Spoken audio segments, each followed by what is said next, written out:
ఇద్దరిని కలపాలి, ఒకరి చేయి ఒకరు కలపాలి అంటే ఎవరు కావాలి? మధ్యవర్తి కావాలి, మీడియేటర్ కావాలి.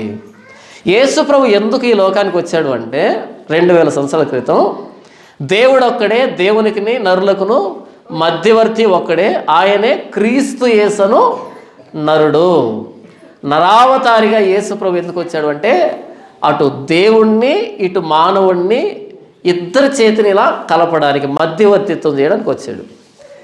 అటు దేవుణ్ణి దగ్గరికి వెళ్ళి ఆయనతో మాట్లాడి ఆయన ఒప్పించాలంటే ఈయన దేవుడై ఉండాలి. ఇటు మానవుడి దగ్గరకు వచ్చి మానవుడిని ఒప్పించాలంటే ఆయన మానవుడు కావాలి. మొత్తంగా దైవ మానవుడు కావాలి.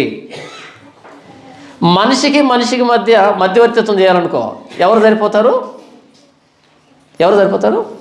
మనిషి అయితే సరిపోతాడు. కానీ దేవుడికి మనిషికి మధ్యవర్తిత్వం చేయాలంటే అటువైపు దేవుడై ఉండాలి, ఇటువైపు మనిషి అయి ఉండాలి. దేవుడుగా వచ్చి మనతో మాట్లాడితే మనకు అర్థం కాదు, లేదా మనిషిగా వెళ్ళి ఆయనతో మాట్లాడితే ఆయన సన్నిధికి వెళ్ళలేము. ఎందుకంటే సమీపించరాని తేజస్సులో ఆయన మాత్రమే వసించుచు అమరత్వం గలవాడై ఉన్నాడు. నరుల్లో ఎవరు ఆయన చూడలేదు, చూడనేరడని తిమోతి పత్రికలో రాయబడింది.